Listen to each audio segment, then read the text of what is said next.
Hello, and welcome to the UWindsor GSS. This is a tutorial on how to get your ISIC card. Let's begin. First, you will visit our website at www.uwindsorgss.ca.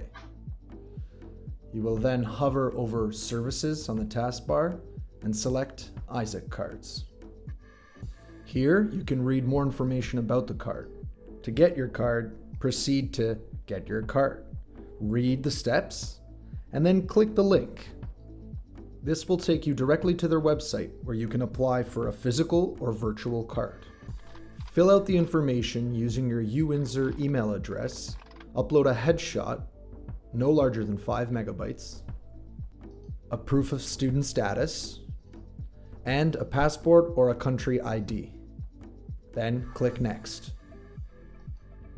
Once complete, you have the option of ordering a physical card for $5. If you do so, you must provide a mailing address to receive your card. We went ahead with a virtual copy, so you can select no payment and no mailing address is required. Scroll down to the bottom, agree with terms and conditions, and place your order. Once approved, you will receive your card. Thanks for watching. Make sure to hit the subscribe button and stay up to date with more GSS content. See you later.